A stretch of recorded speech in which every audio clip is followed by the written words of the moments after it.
Today, I'm going to talk about the giveaway that we're doing. We're going to be working on grinding some bevels on this chef build, and we're going to be doing something with this. So, we've talked about it in the short I did announcing the giveaway, and the actual build video of doing the canister. So, this is a piece of feather Damascus cut up into little tiny pieces and a bunch of little pieces of 15 and 20. Thrown in a can with some 1084 powder, so what they call fossil Damascus. I'm either going to send a piece of this to you if you are a knife maker and that's what you want, or we're going to build a knife out of it. Previous build I did basically 2 or 3 live streams as I worked on it. We kind of discussed as a whole, as a group, what direction we wanted the knife to go and stuff like that. So we can do that again with this one if you want. If not, I'll just send you a piece of the billet if you want to do it. But yeah, we're going to jump on this chef build. I'm going to hydrate some real quick because it's warm outside.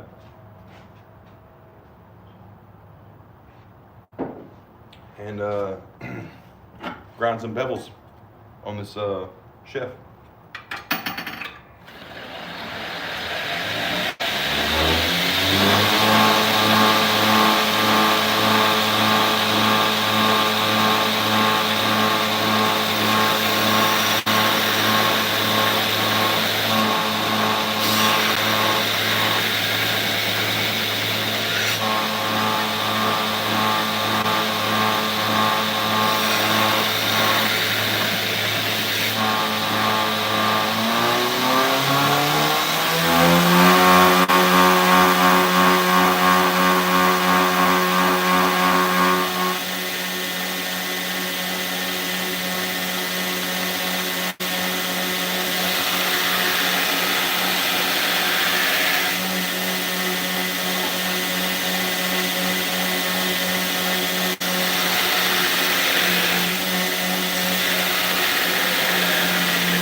I got a couple people in here, so I'll talk about what I did for the intro. Today we're working on cleaning up the bevels on this chef build we're doing, and the billet that just fell and scared the crap out of me. I got a canister build that I did. It's fossil Damascus, bunch of random chunks of Damascus cut up into little small pieces, thrown in a can with chunks of 15 and 20 and 1084 powder. The giveaway build is going to be, if you're a maker and you want a piece of this billet to make something cool out of, like Jay, I'll send you a piece. We'll figure out what kind of thickness you want, if you're going to do stock removal, or if you want me to send it to you, thick and whatever. We'll figure that out. If you win, we'll do that. If you are not a maker and you want to win a knife, we're going to make a knife out of this canister build that I did, which, I've tested that shit after cleaning it and stuff. It has a pretty cool pattern. It's just a bunch of random chunks of Damascus thrown in there, and it's canister, so we don't really know what it's going to look like. But if you want the knife, we'll send you a knife made out of it. If you're a maker or you want the billet for whatever, I'll send you a piece of the billet. But yeah, that's going to be the giveaway. So tell your homies. We're going to keep working on this chef. It has a nice warp in it. Not really a warp, it's just in weird thicknesses and weird places. So I'm gonna keep working on getting this thing nice and flat, throwing some rough bevels in there, and then as more people pop in, I'll do this again. I'll tell you, what we're doing with the build. I'm in Texas, around the Austin area. A weird beard. I got a weird beard. Yeah.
Oh, it fell again.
Yeah.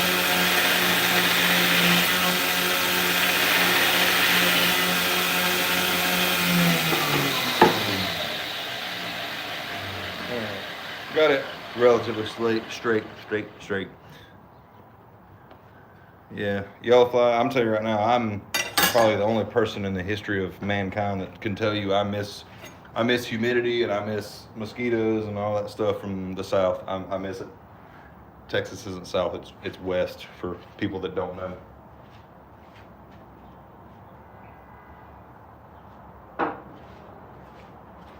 But yeah,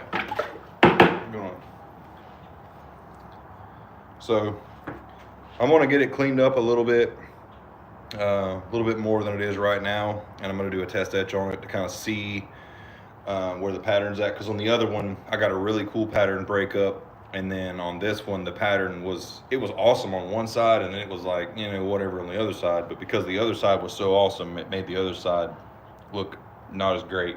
So I'm gonna test etch it every so often to kind of yeah, that's exactly where it's at. Florida, I miss it more than anything in the world. If you live in Florida and you're thinking about moving to Texas, just know that it's not as awesome as Florida. Coming from someone who's been to both places, trust me, I miss it. So it's about where I want it now as far as thickness. I got a couple little wobbles in it and stuff from doing rough grinding, but that'll all come out and grinding it to its final shape. So I'm gonna pop it in the acid real quick and kind of do a test etch. I won't really be able to see 100% what it's going to look like because it's at a 60 grit, but it'll give you an idea of where the pattern needs to be.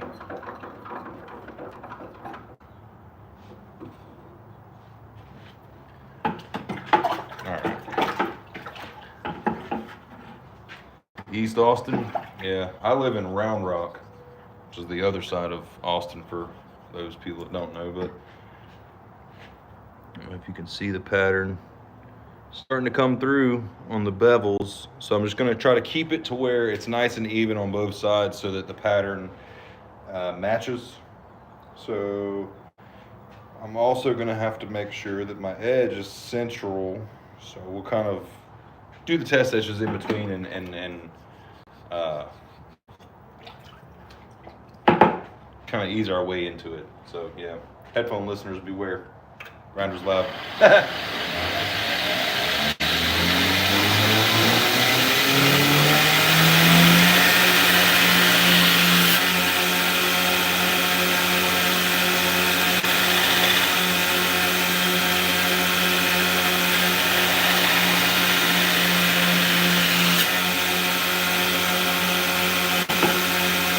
Yeah.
So, got a little bit further into the pattern, so I'm gonna keep test etching it and see what we look like.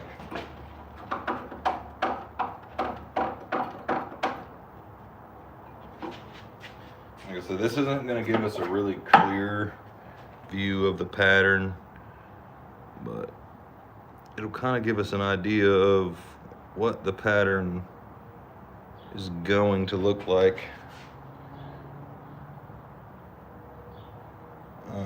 as we go. So I'm trying to keep it even, trying to keep everything nice and straight. Got a nice bold low layer pattern, which is my favorite, but this billet had some weird kind of billet, this knife had some weird waves and thickness issues in it. So yeah, I think it looks good there. Tip's still a little weird on that side, but I got plenty of thickness to play with, so I'm gonna keep moving the tip over, try to get everything nice and straight.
So it's been a little while.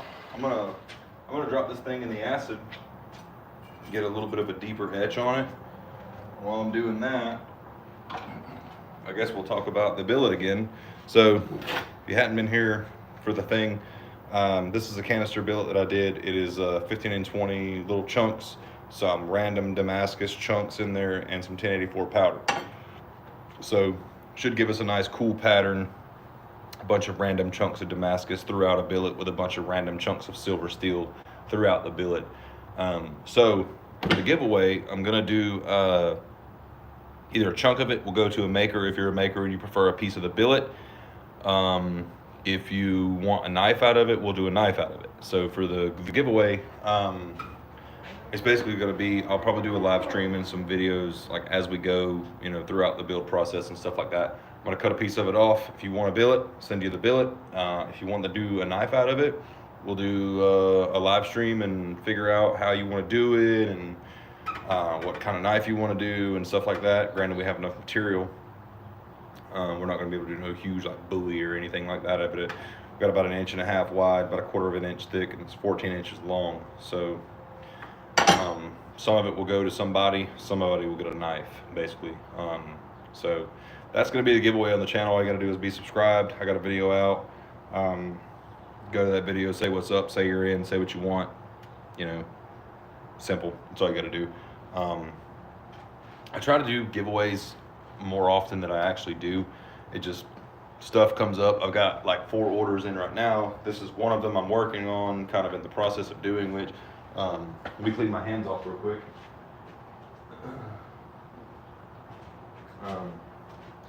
This is an order I did. It'll be leaving tomorrow to its forever home. So that wood came out really nice.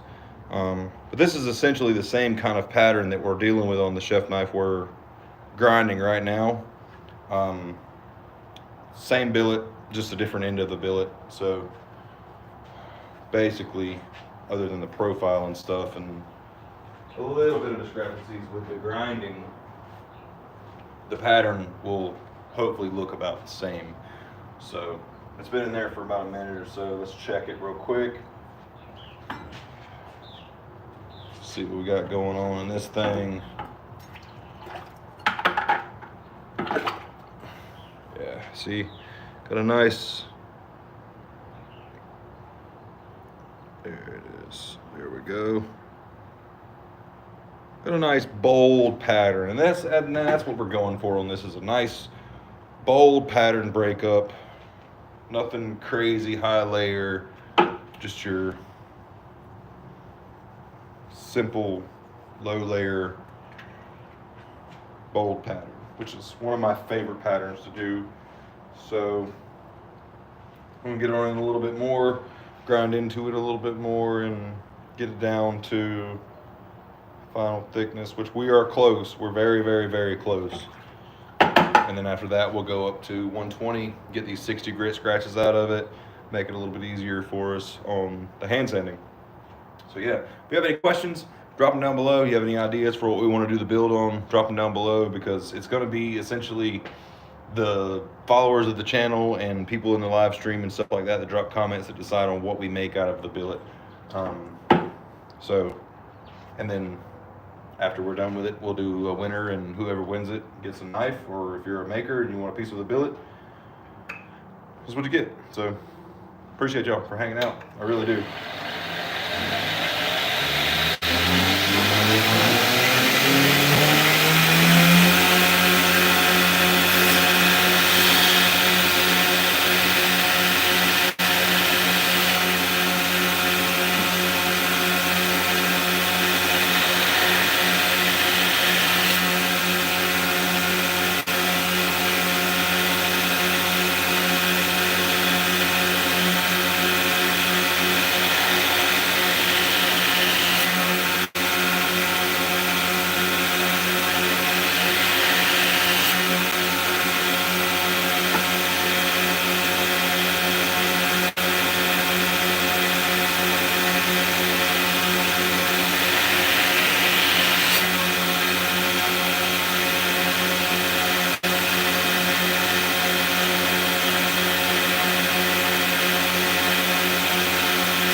Okay.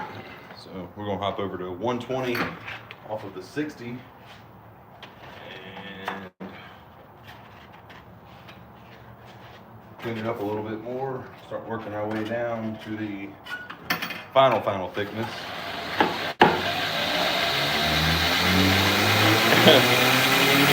I might do it.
I've probably ground off every one of my knuckles.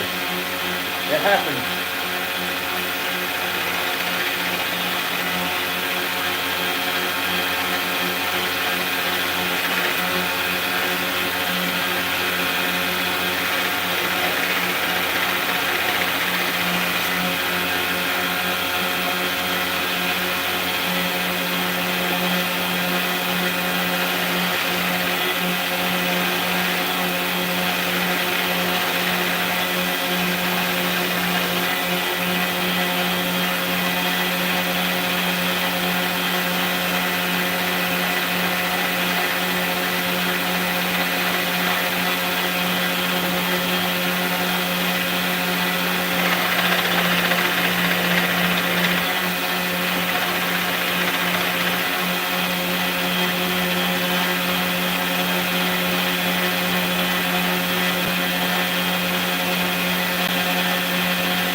more test etch, but I think we're about where we want the pattern to be. So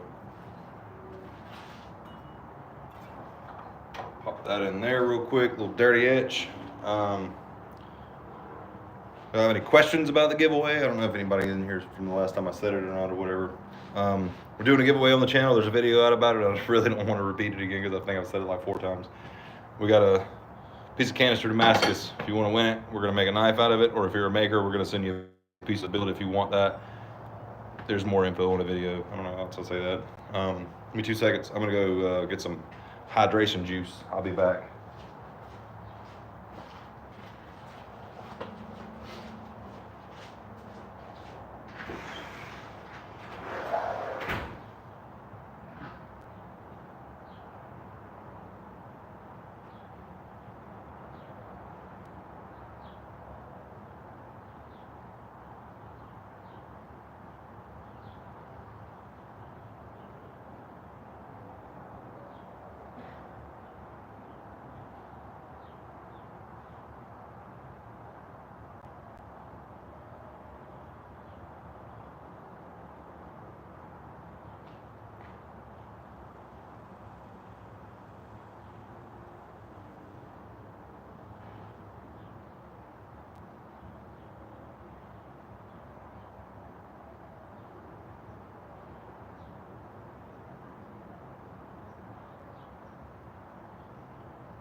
Anyways, but yeah, so I'll pop that thing out of the acid here shortly. I mean, I don't know how long you guys want to watch me grind this. So if you want to be a part of the giveaway, all you have to do is be subscribed. We're going to drop a comment on the video. I'll probably release a couple more to kind of keep the algorithm going or whatever, because YouTube's not as bad as like Instagram or Facebook about like just completely blocking knife makers. My Instagram page is no longer a thing because I mainly make kitchen knives. And I posted a picture of a chef like the one over here. I did a picture of this. It was basically a knife like this. Just a build that I did, laying on a cutting board with, I think it was tomatoes actually. I don't even think it was like meat or anything. I think it was like tomatoes that I had cut up, and I just took a picture of it, posted it on Instagram. And I got blocked by Instagram for posting weapons and just all this crazy crap. And I went through the argument of them telling like, it's not a weapon, it's a kitchen knife, and da da da. And I just got to the point where I was so tired of dealing with Instagram about it. I'd never done any kind of communication with anybody about a knife on Instagram. It was just basically me posting out into the void. So I got rid of Instagram. So I have a Facebook page that's dedicated to the forge, same name, Little River Forge, where I do most of my like behind the scenes kind of stuff. If you want to be like up to date on what I'm actually doing every day in the shop and builds that are going on and stuff that's available, this is the place to do it. I'm not as active on YouTube as I want because my shop isn't the great. Nice. It's not the best place to film. The lighting in here sucks for filming. As far as for knife making, you want a nice dark place when you're forging and stuff like that. You don't want a whole bunch of lights. But I'm in the process of trying to figure out a good way to have a happy medium for both. So I'm gonna push myself to do more YouTube content. So anyways, I'll shut my hole. Check this etch out real quick. Looks really good. Really excited about it. I love low layer pattern Damascus. I've done, in the several hundreds patterns and stuff like that before, and it looks cool But I'm a sucker for that bold, you know, big thick line Damascus pattern weld or whatever you want to call it. But see if I can find the lighting in it. There it is. So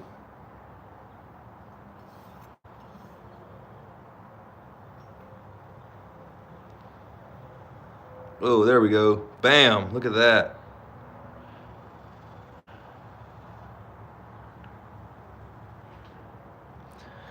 Dig it.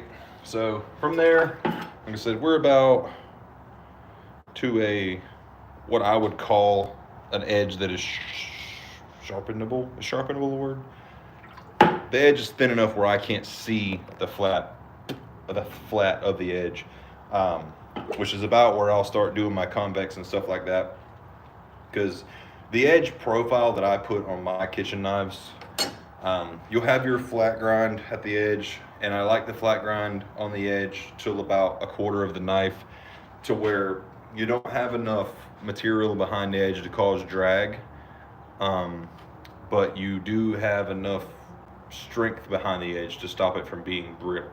And then about halfway up the blade, I'll start a little bit of a convex, which helps with food release and stuff as you're cutting through something. Once it gets up to about here, it'll have that break in it to where, like tomatoes, potatoes, or if you can make a chef knife to cut potatoes and it not stick to it, that's what that knife is for. It's for cutting potatoes. There's no way to make a one size fits all. I say chef knife. This is more of like a everyday use kitchen utility knife. So I try to do that geometry because from what I found using in my kitchen, that is my favorite. It holds an edge ridiculously well. My kitchen knives I've had in there, there's one of them I've had for like 4 years that I made, that I just hit it on a leather strop every now and then, and it goes back to 100% where it was before. But that also means you take care of your kitchen knives. You're not going to go out into the woods with them and cut down trees. You're not going to take it camping with you and do bushcraft stuff with a kitchen knife. Kitchen knives, from an edge geometry standpoint, are actually very brittle. The temper is completely different for kitchen knives. They're harder. Essentially they are brittle. I could probably put this knife in a vise and break it if I really, really wanted to. But if you're going to spend a couple $100s on a kitchen knife and you're going to use it, and that knife is just a tool in the kitchen that is absolutely just does what you want it to do, you know better. You don't like Forge and Fire, those tests and all that crap. That's for TV. You're never, ever, ever, ever, ever, ever should you take a knife that is designed for a cutting tool and beat it into stuff like that. That's what axes and chainsaws are for. Other than that, I don't really have anything for you guys. If you have any questions about the build or whatever, drop a comment on any video. I stay on YouTube Studio like a fiend, wanting someone to drop comments, and so I can have communication, because I do YouTube to get with the people out there. I like to talk to people that like knives. If you're a knife maker, what's up? How you doing? Let's talk about knives. If you're a knife collector, same thing. Let's talk about knives. If you want to get a knife from me, I have a few available. I have some available from time to time, but my books are pretty much always open. I don't have the issue to where I'm like a year out. If you want a knife, it usually takes about 2 or 3 weeks to do one. How did I first get into knife making? So my grandpa had made knives and stuff, and kind of just threw around the thing about just making a knife or whatever.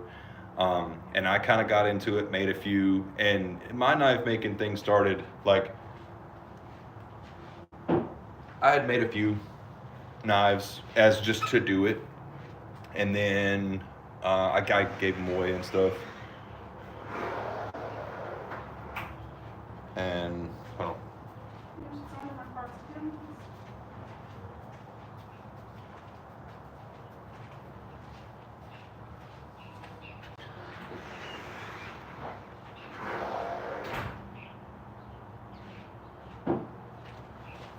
I'll answer your question. Give me like 2 seconds. Give me one. Hold on. That's a good question. I'll be back.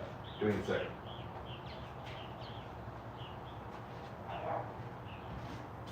Long story short, it was an accident, but it's a cool. I'll tell you.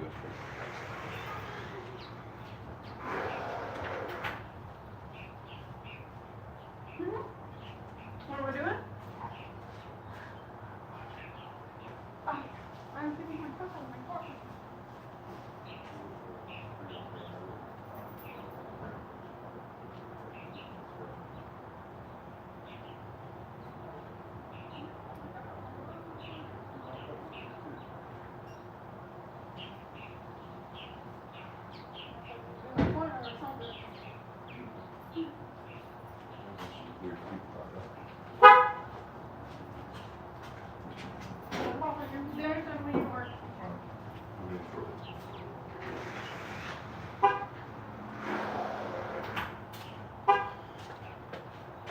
Okay, so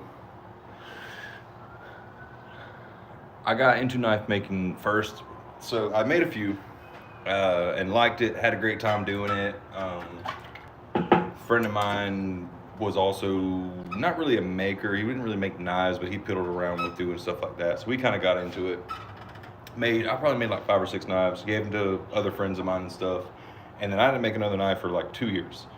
Um, and then I got into uh, just watching like knife makers on YouTube. Uh, Couple people like that post videos all the time and then stuff like that. And then I followed Alex Steele. I started watching him back in the day when he was doing the Daily Steal. And his thing was he was really big on pushing people to get out and make something. So I got into doing that, and he did this Daily Steal challenge where it was like every week we were going to make something different. And I had like a drill press and a couple little, small like 1x30 grinders, stuff like that. And I had taken parts from a race car that I was doing, and I sold like the steering wheel and a bunch of other stuff off of it, like parts that were pretty much universal to everybody else. And I sold all that stuff to buy my first forge. And once I started forging with an actual forge and actually getting into the process of moving metal with a hammer, I fell in love with it, and it got to the point where I was making knives just to make knives and having a great time with it and giving them to my friends. And had somebody message me on Facebook, I think it was, and was like, "Hey, if I give you, $100, will you make me skin a knife? I'm going on a hunting trip or whatever." And I was like, "Yeah, yeah, yeah, yeah." And then it got to the point where it was something that I could not really make money off of, because unless you're a famous knife maker, unless you're someone that's like a Forge and Fire champion or a judge or somebody that's just world renowned a knife maker, you're not going to make any money off selling knives. But with that being said, you can produce a product good enough to where it pays for itself, I guess, to where you're not coming out of pocket. But yeah, I got into knives literally by accident. I just started doing it, and it turned into something that I had put enough time and effort into to get good at it. And I got, it's really, there's no like crazy huge success story. I made a few. My friends liked them. They seemed to perform well, and I did a lot of research on how to make stuff that was good, heat treating, and what steels to use and how to heat treat those steels and how to work with those materials. And I just got absorbed by it, and it turned into something that I do all the time. Yeah, slip joints, small fixed blades and stuff like that. Yeah, so I did a few slip joints probably about a year ago. I spent about 4 years learning how to make folding knives, and I've made about 12 that I would call good. I sold like 6 or 7 of those knives. I gave a few of them away as like test subjects and stuff, but I probably made 100 slip joints. I got a bunch of them in that bucket over there. It didn't work, springs that didn't work, blades that just didn't have the right fit up and stuff. And slip joints are very fun, but they are some of the hardest knives in the world to make, because for a folding knife, it only has one moving part and a spring. So if you mess up either of those, you pretty much have to start over. The tolerances on them are kind of forgiving when it comes to like slip joints versus like a liner lock or something like that. But they're definitely fun to make. But yeah, I'm gonna pop off here. I'm gonna stop rambling. If you guys have any questions, go to another video. Subscribe if you want to. If you like knife making stuff, I do builds kind of all the time. I do shorts a lot because YouTube likes shorts, but I prefer long format build videos. Switchblade, maybe. I don't know about like the out to front or whatever, but maybe like a folder or something. But yeah, I guess, is it Mario? I do a lot of like stuff that I'm not going to claim to be like I know everything there is about knife making, but I've learned a lot from talking to other knife makers, and I've been to, blade shows and knife shows, and I've talked to master smiths, and I've talked to, all these guys that are phenomenal makers, just ridiculously good craftsmanship and stuff they do. And I've learned quite a bit from those guys. And in my videos, if I'm saying something like, oh, I do this for this reason, or, this is what works for me, it's not because I just heard it from some guy. It's been from someone who they know what they're doing, and I've used their technique, and I've listened to what they've said, and I've put it to use, and I know that it works, and this is why, kind of thing. So I do it in some of my videos, but like I said, YouTube isn't very it's more of people want to swipe or whatever. So I do a lot of shorts, um, but I do have long format builds. I have stuff here and there. And like I said, if you have a question or you want to see something in the video or you have an idea for a build or whatever, if it's within my wheelhouse of something that I can do, I'm more than open to trying it out. I love content ideas. I mainly do a lot of I do kitchen knives. The majority of my builds for my business are kitchen knives. But I have done quite a few hunters in the past. I have like 4 knives available that are not spoken for, I say. But like I said, the Facebook page, the Little River Forge Facebook page, is the best place to be able to see every single day what's going on in the shop. I did some little small EDCs that I had some leather work done for. I have the leatherworking tools and I have some leather, but I am terrible at leather. I don't have the patience for it. So I outsourced my leather work to a local maker. Basically same as me, self-made guy. He has his own shop. He does this and stuff like that. And I would rather support someone like that than, buy myself off of Etsy or Temu or Amazon or wherever people get their crap leather from. So it's another handcrafted item that's from a guy that's what he does. He's a leather guy. He does wallets and belts, and he's just amazing, phenomenal work. I have 2 leather guys actually. One is Saddle Mountain Leather, and then the other is Nomad Makers and Material. I can't remember his exact name, but he's awesome. Met him at a show. Literally the entire show, every time I sold a knife, they asked me if I did leather work, and I was like, no, but that guy does, and I would kind of send him his way, and that makes me feel good. If I'm a maker and I'm selling handmade stuff, and I'm sending other people that want good quality handmade stuff, they care about the money they're spending, I would more than happy send them to another maker, because I don't know about everybody else. We live in a society that likes to use something for a week, it break and tear up, they throw it away and order it again, and then complain about how everything's crap. Spend the money and get something good. Cry once, buy once. If it's good, there's usually a reason why it costs more money. Like, my kitchen knives are nowhere near as expensive as some of the other ridiculously expensive kitchen knives that I've seen. But I've never had anybody complain about mine. I use mine in the kitchen every single day. I'm about to go use one right now. They're just, you get what you pay for. You really do. Exactly. And building a knife community is another thing. Going to a knife show, you can walk up to anybody at a knife show and ask them questions about knives and materials or handle or steel or whatever it is they use. And knife makers more than likely will talk to another knife maker like I'm rambling on right now all day long about knife making stuff. It's just, I don't know. It's something about the maker community, whether it's a leather guy or it's a